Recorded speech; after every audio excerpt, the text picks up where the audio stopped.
Hi, everyone. Karen Oakham back again. And as promised, we're back in California and we have two spectacular guests for you today. Rick Chavez Zbur, who I'm just about to talk to, is running for the California Assembly. And in our second half, we're talking to Bamby Salcedo, who is a beacon of hope for not only the trans community, but for everyone who feels marginalized at any point in their life. So before I jump in and start talking to my friend Rick, let me say hello to Max, who you all know is our co-producer for this Race to the Midterm series. Max, how are you doing today? Hey Karen, as always, great to be here with you. Doing well. Rick, thank you for being here with us today. Really looking forward to hearing your takes on climate change, and I just find it endlessly fascinating that our votes can directly impact not just the United States, but effectively the entire planet and all of humanity. So I'm really looking forward to hearing your take on that. And I'm going to pass it off to Karen. Now that's a millennial after my own heart. So Rick Chavez Zbur, thank you so much for being here. Before we go on, full disclosure, I have endorsed you Yep. in your race for the assembly. You are one of two. You were my first ever endorsement. My second endorsement is Christy Smith. But I get to endorse after not being a journalist anymore. So and I endorsed you not only because I've known you since you ran for Congress in 1996. And speaking of climate change, imagine if you'd gotten elected in 1996 and you and Al Gore went at it and went at the inconvenient truth of climate change. I Yep. mean, would we have had a different world at this point? Yes, I think so. Yeah. Um, so that's one of the two things I want to talk to you about. The other is justice in particular, because I know that you actually were recruited to run for the assembly, that you started after you had spent wonderful, extraordinary years uh, building up Equality California. You decided to run for LA City Attorney. And one of the things you really wanted to do was take a deep dive and look at what all the city laws were and how we could better have law enforcement reform from top to bottom, Yeah. and that would lead to justice. So I do want to talk to you about that. Um, Starting off, since we are talking about the midterms, I want to talk to you, as Denise Parker of Victory Fund pointed out, the down ballot tickets such as yours really, really matter, because it's in the state legislatures where all these pro and anti-LGBTQ bills happen. So what does it mean to you to successfully win your seat in the assembly? What are you looking to do there? So, first of all, I think serving in the legislature, a lot of folks don't understand it. Folks say, well, is that city council or is that Congress? The state legislatures have a lot of power. And in fact, many of the things that govern our day-to-day lives, especially with the fact that it's become so difficult to do anything positive in Congress, is happening at the state level.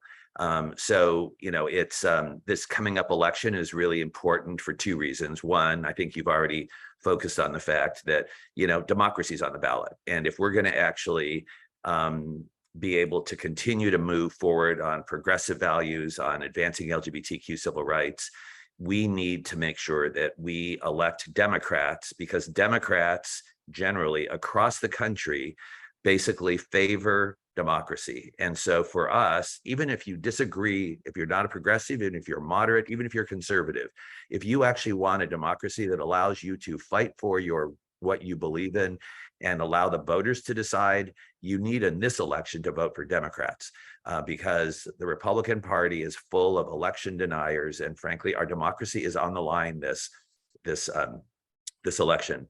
At the state level, we still have a lot of work to do in the LGBTQ civil rights movement. Still, LGBTQ people on every measure of health and well-being fare very low. We have the highest dropout rates of any community from our schools. More than 4 out of 10 homeless youth are members of our community, which is 8 times the percentage of our community in the population. We have high rates of engagement with the criminal justice system, high rates of conviction, high rates of substance use, low rates of health insurance coverage, really almost every single measure of health and well-being, high rates of dropout, high rates of suicide ideation. Our community scores low. So we actually have to continue working on improving all the institutions that support average people in their lives, which do a really poor job with LGBTQ folks. Think about it. What do most people do when they face a challenge in their life? You might end up going to if you're a kid, you might go to your teacher, your school counselor, or someone in the school. If you are not a Black or brown person, you might go to law enforcement. Many people go to their faith communities. And then others go to their healthcare providers. If you think about it, every one of those institutions at best lacks understanding on how to provide culturally competent services to our community. And in some cases, there are strong elements of all those institutions that are outright hostile. So we really have a lot of work to do to really sort of achieve lived equality. And that'll be one of the things that I will continue to focus on, as I did at Equality California. Well, Rick, let me just pause here for a second, because as you know, I've covered Equality California rather extensively. And one of the things ages ago that Ricardo Lara and Betsy Butler tried to push through was the fact that we pass all these laws, but they're not really implemented. Yeah. Including the one that, I reported on you and Scott Wiener working on, trying to identify LGBTQ people who have been impacted by COVID. But you're absolutely right. Some of these things, I'm finding out all the time, right, that there are bills that we passed that because we haven't put enough focus on the implementation, they go to the state government agencies. They're sort of hard to do. They sit there, jobs changes, and then no one ever does it. Senator Wiener has a bill that required that a state agency basically put together a strategy and framework for how to tackle LGBTQ homelessness among our homeless youth. And that still there's been no report, and we actually have had no recommendations on what the strategy is. You're an environmentalist. You're all about climate change.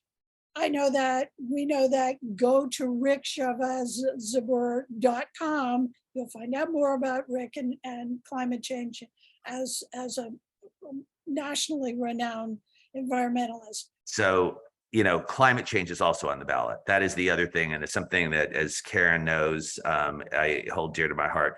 One of the reasons I'm running is that we actually have to show how California has a special role. We're not the biggest part of the global emissions pie, but we can show how we can make bold change to get off of dirty energy and move to a clean energy economy. And we have to do things really fast. We need wind energy. We're probably 10 years behind where we need to be. We need a strategy to put a battery in every house and on every building so that we're storing energy so that we have it during non-peak hours. We need to do more to tie our transmission grids together. We need to basically put 1.5 million charging stations so that we can actually meet the governor's goal of selling only electric vehicles by 2035. We have a ton of work to do.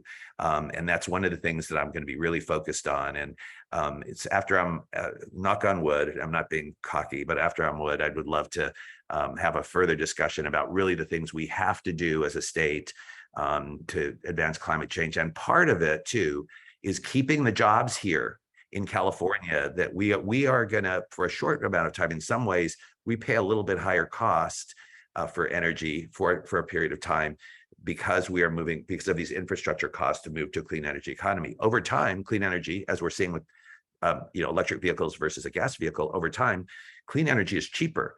But for a period of time, we'll pay some costs. And the way we, I think, compensate our public for that is by making sure that The electric vehicles are manufactured here. The lithium batteries are manufactured here. The wind turbines are manufactured here. That we basically bring the jobs in. And, President Biden had a big chunk of money in the Inflation Reduction Act that was about keeping these clean jobs here in America. We need to have a special focus here in California about how we keep these clean jobs here, because as we are providing the leadership for the rest of the country and doing these things first, we need to actually make sure for our people that we get the benefits of that, and that's by keeping these clean jobs here in California. Well, and not only that, but intersecting with the transportation department and everything that's about that, because I think that the Biden administration does get that all these bills, all these issues intersect. Yep. But as you say, democracy is on the ballot. And if we don't keep our democracy, all of this is just wishful thinking. We don't trust the justice system. We don't trust, by we, I mean, not only LGBTQ people, but a great number of people, women, minorities, and we have good reason not to trust the justice system. The Dobbs decision by the Supreme Court that overturned Roe v. Wade is a prime example. The place I now work, public justice, my executive director, Paul Bland, wrote an op-ed for The Hill publication, which is a national political publication, calling for the expansion of the number of people who sit on the Supreme Court, not only calling for an expansion to 13 Supreme Court justices to reflect the fact that we have 13 appellate jurisdictions, but also calling for term limits for Supreme Court justices. So it's not all about the politicalization of who wins the presidency and gets to appoint Supreme Court justices or not. The Supreme Court is not a court that's worthy of trust, in my view, now, and we do need to reform it. I agree with your boss's op-ed. We need to expand the Supreme Court. And that's one of the reasons why it's so important that we actually do everything we can to elect a Senate that has at least 54 Democrats in it, 52 of which 54, so that we actually have an ability to suspend the filibuster, at least for a number of important things, to adopt voting rights protections, because we have to protect our democracy and our ability to do that, and to expand the Supreme Court. If we don't do those two things, then I am very pessimistic about our ability for this country to remain a democracy over time, because the Supreme Court is the safeguard on making sure that everyone's vote counts. And if in fact the Supreme Court isn't there to stand up to what's happening in some of these red states where they're basically trying to rip people's voting rights away, and second, if we actually don't protect voting rights so that people in every state have an ability to cast their vote, then our democracy is really severely at risk. And so I agree with those things. Those before Donald Trump, those kinds of things I think were viewed as is really unusual, right? Today, we have to realize that we are in a different world. We are fighting for our democracy, and this isn't something that's theoretical. It's very, very real. And we have damage that they have done that we actually have to correct. And we cannot wait 20 or 30 years for Democrats to have enough time to put people on the court, because the court is actually not following typical court rules and precedent, and is actually a very radical court. It is not, following the doctrine of stare decisis, and those doctrines are important because we in the LGBTQ movement, and I point to our friends at Lambda Legal and at National Center for Lesbian Rights and Transgender Law Center and at the ACLU, we have worked for years to build up the precedent and the legal doctrines we need to advance LGBTQ equality in the courts. These conservative justices are just basically ignoring all of that. So, at this point, if we can't rely on the institution because it has been radicalized, we really need to correct that. And the only way to do that is by expanding the court. And I think, the term limit idea is a good one. Thank you so much, Rick. And I will have you back. We are going to do a post midterm show. So maybe after you're elected, you can come back and give us sort of a feel of what you see the California legislature undertaking from your perspective, as well as what kind of leadership role you'll take, because you already know most of these people anyway. So, you'll get a leadership role no matter who's speaker, I assume. I'm focused on getting myself elected. So Yeah, anyway, yeah. Okay. Thank you so much, Rick. thank you, Karen and Max. Thank you for helping. It's always nice to see you. We trust them, and they trust Rick Chavez Zbur for State Assembly. Planned Parenthood called Zbur a champion for reproductive health care. Adam Schiff said he's proud to endorse Rick. Katie Porter called Zbur a courageous leader on civil rights and climate action. Ted Lieu said he's well equipped. And Gavin Newsom said Rick is exactly the type of representative we need. Join leaders and groups you trust. Vote Rick Chavez Zbur for State Assembly. Hello, everyone. Very happy to be with my longtime friend, Bamby Salcedo. Hi, Bamby. Hello, my dear, beautiful friend. How are you? I'm very good. Bamby is the founder and CEO of the Trans Latina Coalition, based here in Los Angeles, but actually a national organization. And we're going to talk to Bamby about the midterms and so many other things. But first, let's say hi to Max. How are you doing, Max? Hey Karen, hey Bamby. It's great to see you both here today. And I'm excited to hear about Bamby's perspective on, what's coming up this year, who should be voting for, and, sort of, is there hope and how can we get there? So I'm going to pass it back off to you, Karen. Thank you. And that's actually a good place to start, Bamby. Is there hope? And how do we get there? I mean, given all that's happened since Trump was elected, and it just keeps getting worse, and nobody's talking about the epidemic of murders of transgender women. So take it away, Bamby. What's your thoughts about what's going on right now? It's sort of like the residuals, right, that were left after Trump left office.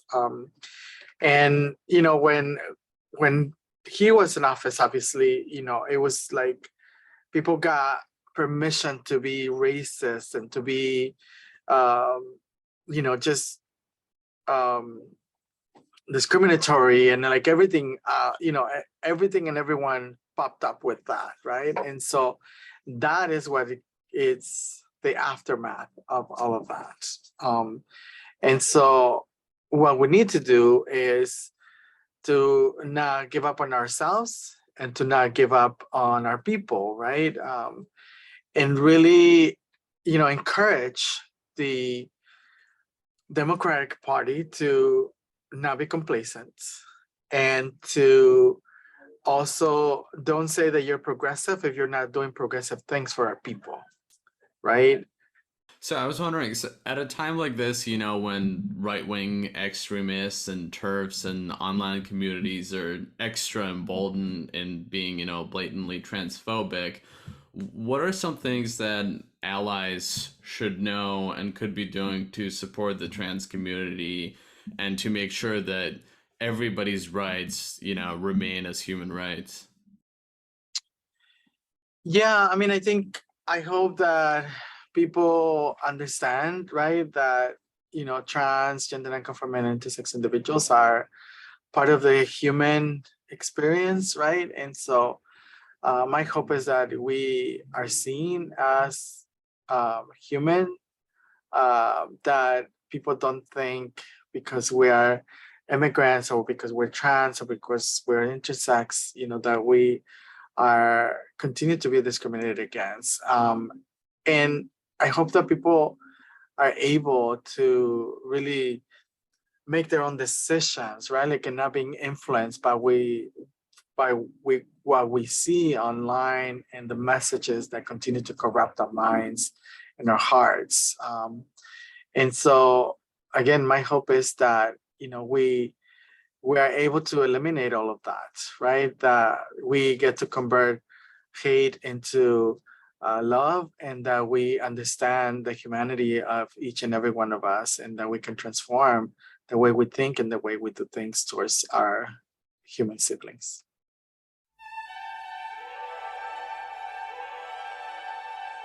We're a community who are powerful and resilient.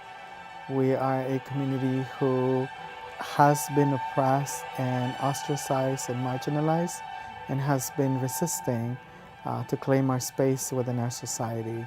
My name is Bamby Salcedo. I do have the privilege to be the president and the CEO of the Trans-Latina Coalition. In just in plain words, I'm going to say that we are beautiful people. We are an organization that functions with two arms. We do policy work. We influence policy to change the institutions that continue to marginalize us.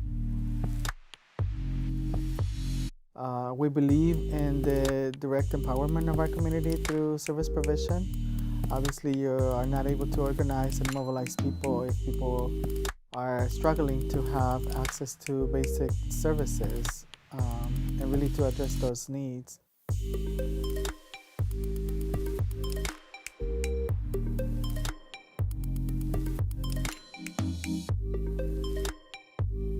Transgender, non-conforming, intersex people, particularly those who are young, understand that we are powerful people, that we are divine creations.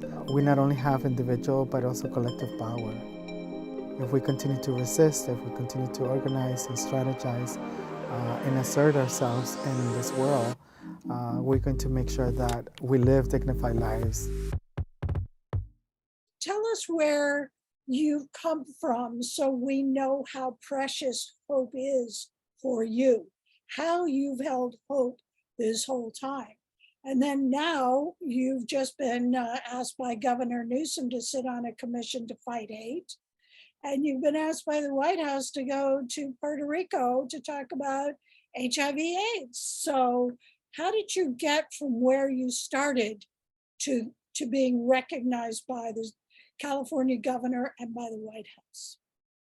And in between, starting this national organization called Trans-Latina Coalition. It certainly has been a long struggle, right? You know, and for me, right, like I am one who has had the privilege and the opportunity, right, to survive many horrific experience and overcome many different challenges, right? And you know, I am a trans Latina woman, immigrant, who has, again, you know, survived sexual violence, both in jail and then on the streets. Physical violence, also both on the streets and in jail. I have, you know, I am a person who has also in recovery, right? I was a drug addict well, I'm still a drug addict, but I'm in recovery now, right? And so I, you know, and I have, again, you know, I've been homeless. I've been, you know, I've had engaged in sex work as means to survive. I have, you know, had guns pointed to my head.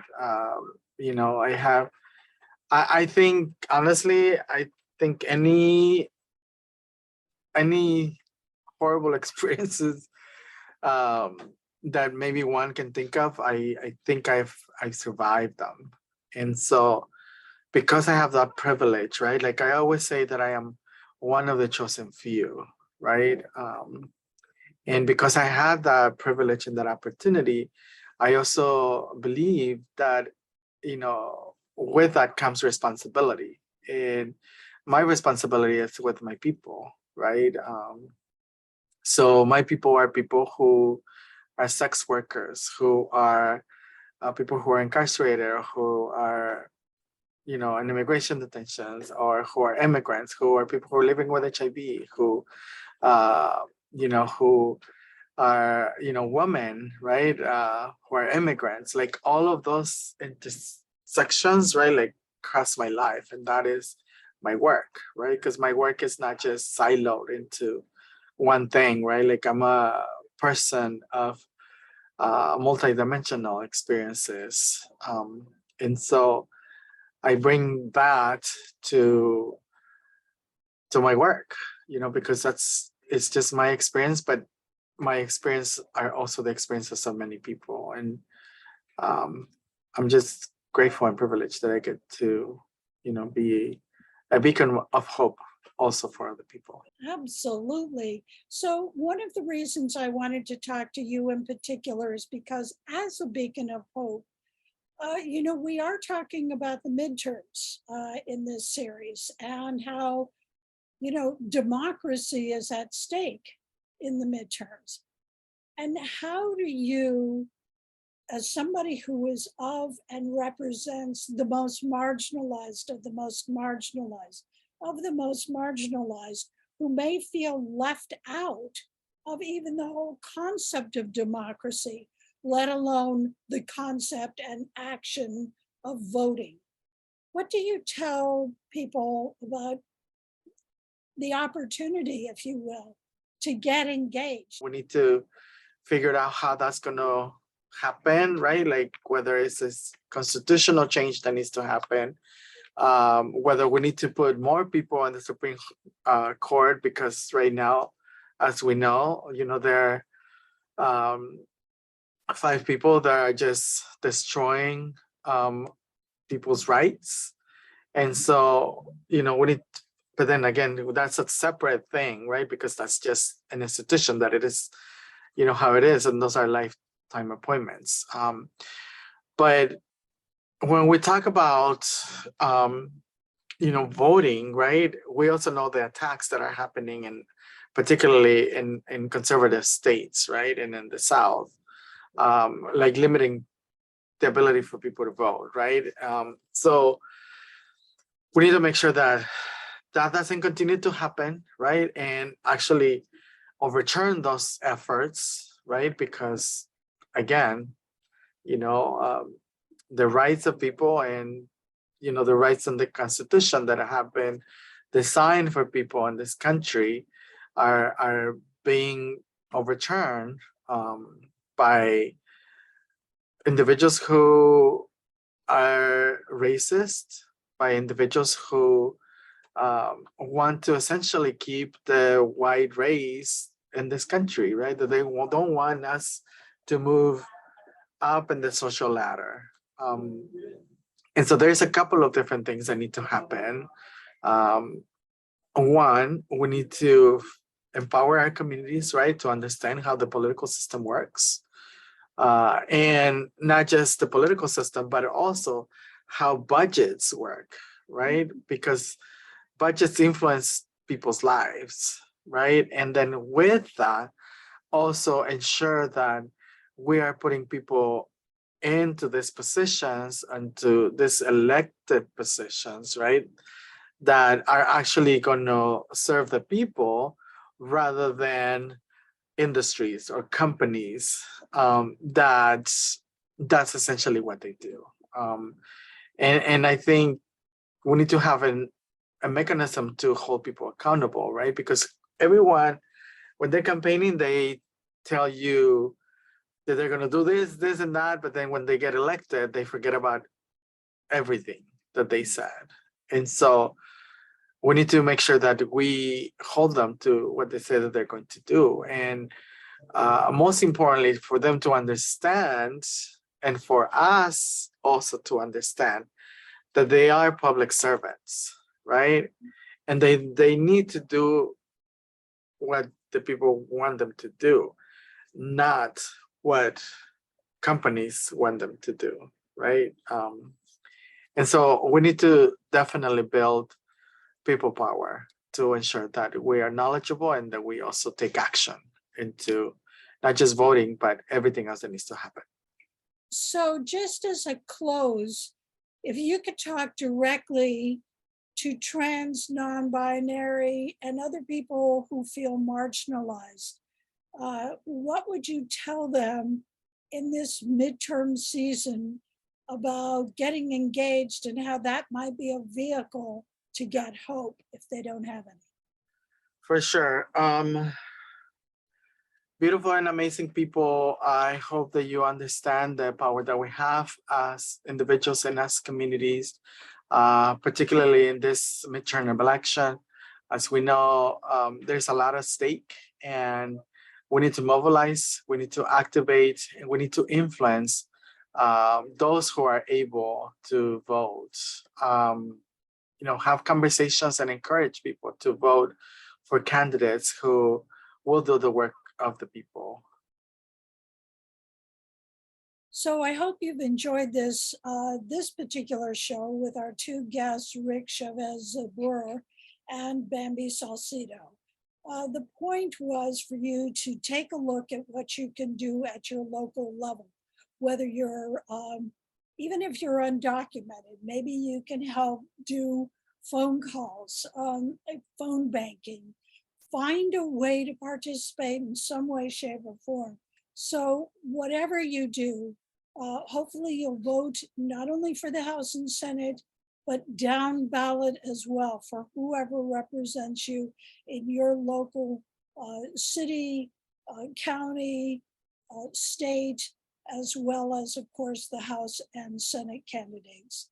Thank you so much. As Bamby says, she's a beacon of hope. You be a beacon of hope too. Thank you so much, and we'll see you next time.